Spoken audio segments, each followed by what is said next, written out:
Hello, everybody. This is Alberto Damiano from the Leda International School. And today's lesson is going to be a bit different, but given the current situation with coronavirus spreading all over the world, I wanted to give my contribution to the analysis of data. By no means do I want to give you a complete overview of what's going on, because of course I can't. But as a mathematician, I feel like I want to give you my personal view on it. Especially trying to compare some of the data that we have as of today. Today is the 13th of April, but for simplicity, I will refer to data that I gathered online up to the 9th of April, so a few days ago before Easter.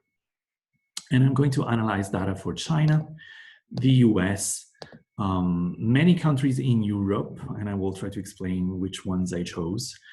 And then in particular, a subset of them, which is the 5 most populous countries in Europe, which are Spain, Italy, Germany, France, and the United Kingdom. First of all, let me mention briefly where I gathered this data by sharing with you my screen on my web browser. So for China, I went to Worldometers, and I kind of cheated because I got data updated up to today, April the 13th, instead of April the 9th. But we all know that China has been pretty stable over the last few weeks, I would say, if not just days. And so the numbers that we're seeing today are pretty much the same as the ones that we saw a few days ago. And I was just being a bit lazy, probably trying to find data for the 9th of April like I did for the other countries. But I don't think my statistics are going to be affected by this slight difference. And when it comes to data for the United States, I went to this authoritative site, www.cdc.gov, which is the Center for Disease Control and Prevention. And for Europe, I actually chose to visit the European Center for Disease Prevention and Control, which is similar to CDC. In the US, the website is www.ecdc.europa.eu. And there you can find all data about coronavirus spread updated to the last few hours, actually. So let me go back to my analysis. I just made a very simple spreadsheet that you can see here, where I gathered all this data for the different 33 European countries that were present on the website for the disease control. And that's why actually I chose those countries. Now, most of them are part of the European Union, but for example, the United Kingdom, unfortunately, we know it's not part of the European Union anymore, but I still consider that very indicative of what's going on here in Europe. It's one of the most populous countries, as well as one of the main economies in the world and in Europe in particular. So why not include that? And no matter what the political view on the European Union is at the moment, or your political view, I'm not here to discuss any politics, of course. And then I also see that they have included some countries that are not part of the European Union, like Iceland, for example, but it's still there as part of the economical European area, let's say. And we have Liechtenstein. Some of the minor countries actually are part of these statistics, but could be also deleted and eliminated, and the statistics at the end wouldn't vary much. Now, let me explain what I put here in the various columns. Now, column A is just the name of the country. Column B is the total number of cases as of April the 9th, as reported by the websites that I mentioned before. So this is just counts. The total number of deaths for the same countries, again, China, the US, and then I gathered here on the line that you see in blue is actually the sum of all those counts for the European countries, and the line that you see in red is just the sum of all the counts for the 5 most populous countries, which again are Spain, Italy, Germany, France, and the UK, which are actually here in these 5 first lines that you see underneath. So I also gathered the total population. Now there might be some super minor fluctuation in the numbers that you see here, because they are most probably the numbers that we got at the end of 2019, but it doesn't really matter. I wouldn't expect these numbers to be very much different. Today, obviously, we need to consider the fact that some people have died since the end of last year up to now, mostly because of the coronavirus. Well, I wouldn't say mostly, but also because of the coronavirus. But, I would consider appropriate to make a statistics using these numbers for population. They are pretty much let's say, eloquent by themselves.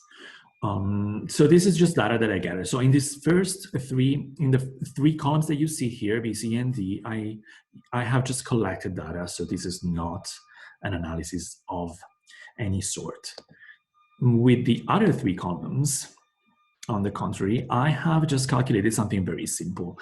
And for my students, if you're listening to this video, if you're watching this video, they know that after the first week of lockdown that we had in Italy, actually it was not technically a lockdown, but schools were closed on the 24th of February 2020 in Liguria, which is one of the northern regions of Italy.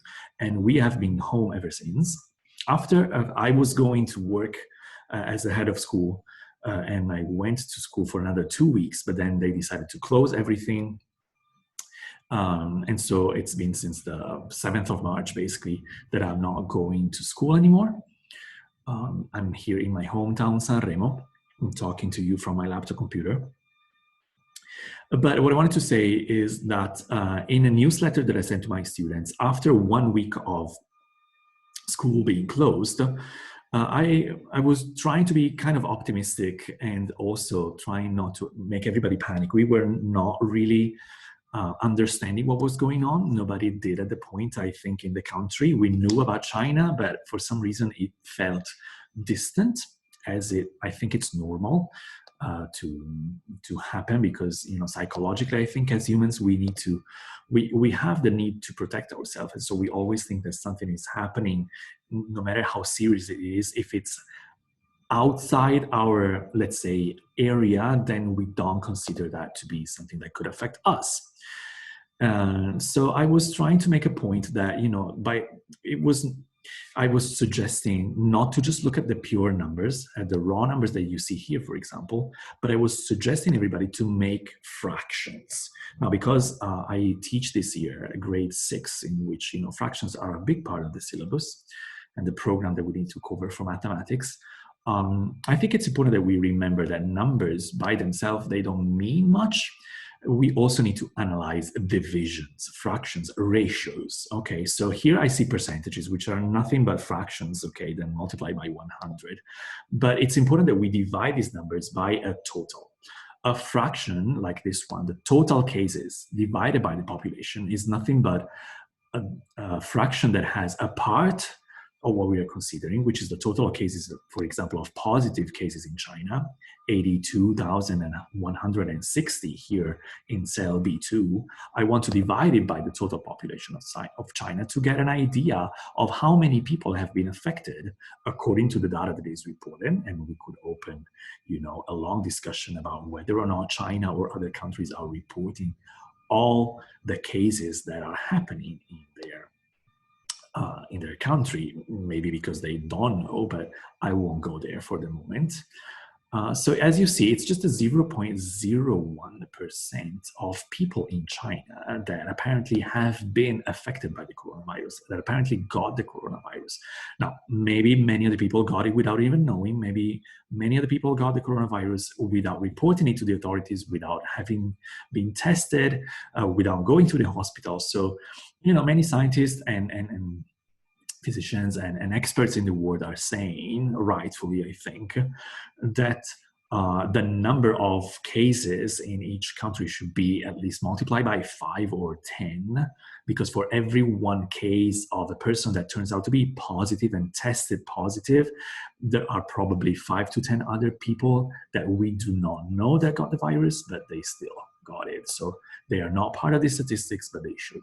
In any case, I won't consider this into my analysis. I won't put that into the calculation. But as you see, here in column E, I am taking the ratio between column B and column D, basically. So I am seeing how many people out of the total population got the virus. And in column F, I'm calculating how many people died out of all the people that are in that country. How many people died of coronavirus? Now, there is another main discussion going on now, which is how to count deaths. Should we consider everybody that was somehow hospitalized with some of the symptoms with coronavirus?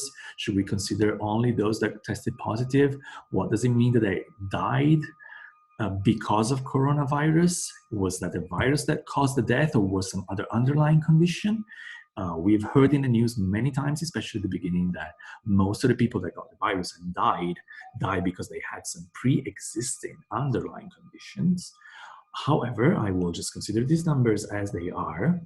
There are possibly, like I said for column B, possibly many other positive cases. There are possibly many other deaths that happened in each country because of coronavirus, or were somehow correlated to coronavirus, that possibly, most likely, are not being reported here under these numbers that I put in column C. But still, this is what I've got, and so this is what I'm looking at. So the number of people who died by coronavirus divided by the total population, that's my column F, and the other ratio that I want to see is the mortality rate, so-called.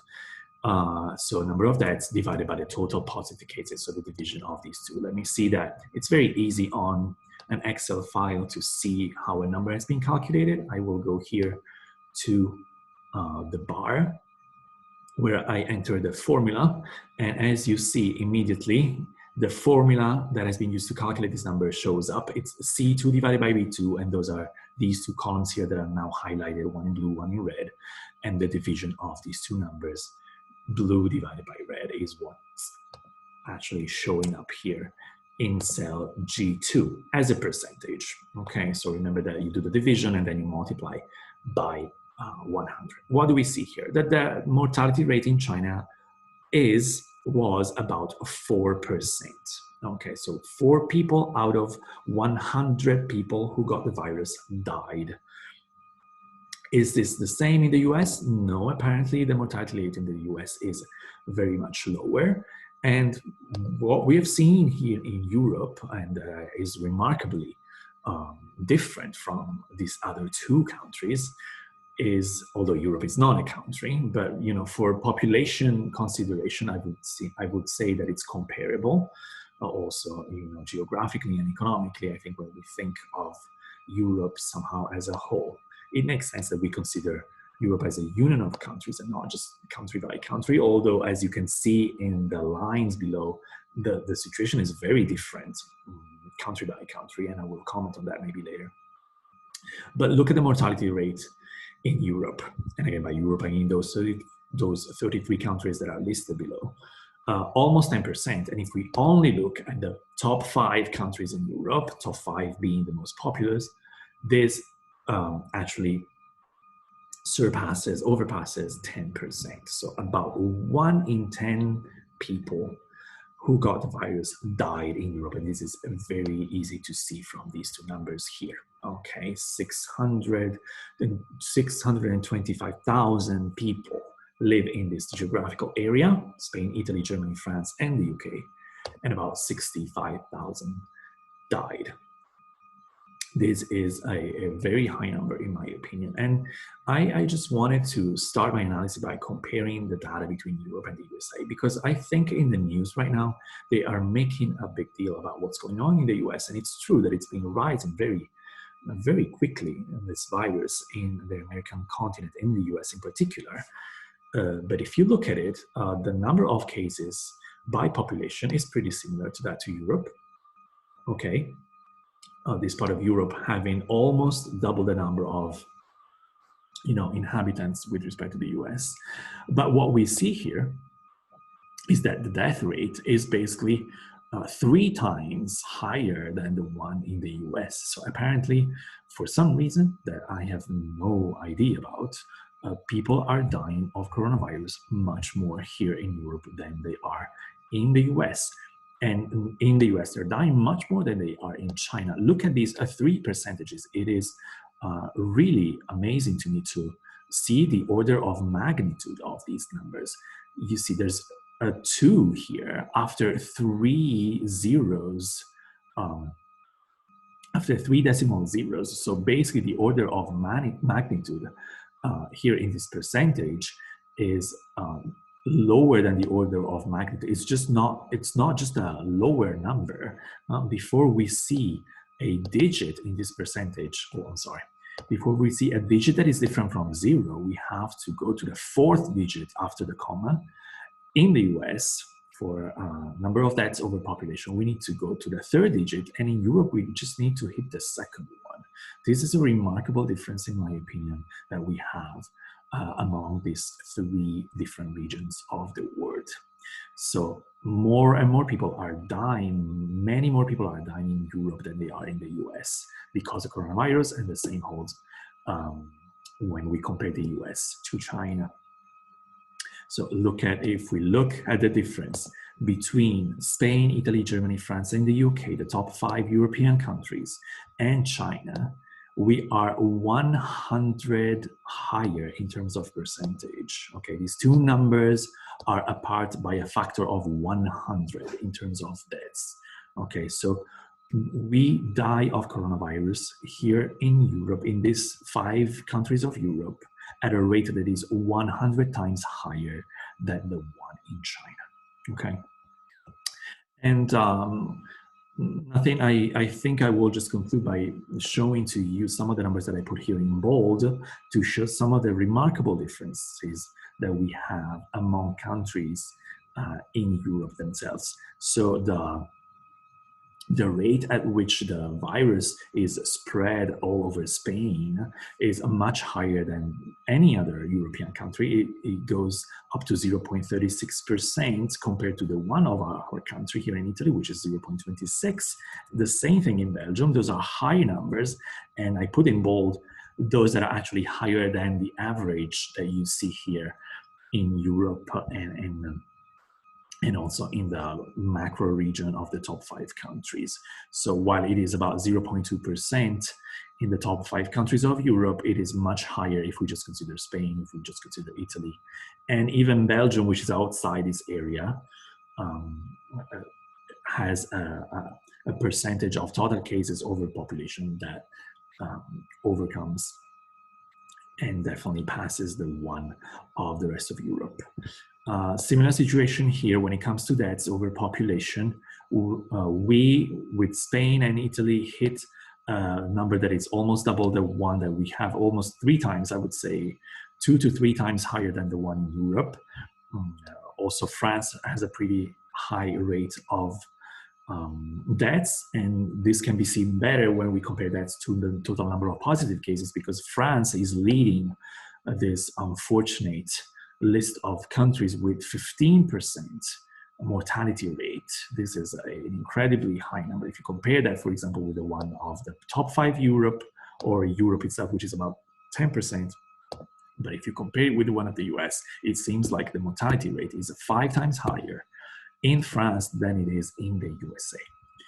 Now, I will just show you some of the numbers that are below. And of course, some of the high numbers that you see here they seem to be outliers, but remember that when we talk about countries like Luxembourg or Iceland, which do not have many inhabitants, Luxembourg and Iceland are very small countries compared to the other countries in Europe, then those high numbers should not surprise us, because statistics kind of fails when it comes to small numbers. And Liechtenstein, of course, is the smallest of the countries that we're considering here. Now, I don't know how the situation will evolve. There are many sites with experts that are trying to analyze the trend. I did not want to give you my view on any sort of trend, because I find it very dangerous. I know how to do statistics when it comes to analyzing the trend of a curve and see how numbers evolve in time. However, I will leave it to experts. Also, to me, it's easier to just give you this, let's say, photograph of what's going on right now. Those are data that are updated to the 9th of April again. And for China, it's actually mostly updated to today's date, which is the 13th of April. When it comes to trend, I know that there are significant differences between European countries. It looks like in Italy we have passed what we call the peak. In Spain we're almost there, and also United Kingdom is claiming that they are reaching the peak. I'm not really sure about the US. I would say that most of the things that we hear on TV and the news, if they arrive from official sources that are, let's say, outside the government, or if they come from the task forces that have been put together by governments, then I would say they are reliable. But the political and economical factors inside those statements, to me, they kind of water down the credibility of what they are saying. If you want a suggestion, if you speak Italian and you want to be updated on the situation in Italy, my suggestion would be that you go to this nice Facebook page, which I will share with you now. There is a group of scientists and statisticians that are putting together a very nice Facebook page. It's called Coronavirus Dati e Analisi Scientifiche. Okay, so scientific analysis and data. They are publishing lots of charts and graphs and statistical bar charts and analysis. And they're also commenting on most of the things that they are producing through some nice videos that I would recommend if you're interested. I think they are very informative. They are very well done. Of course, all of them, they are in Italian language, but also they publish some articles here on Facebook that can be easily translated. If you don't speak Italian, you can hit on the translation tool that Facebook has built in. I know this is not the best way to translate a text, but I would say that most of what you get translated is perfectly understandable, and being, scientific data, it's not subject to subjective interpretation, let's say. So thank you for being with me with this lesson on the data from coronavirus at the beginning, in the first week of April, let's say. Up to the next lesson, thank you for joining me, and I will speak to you all soon.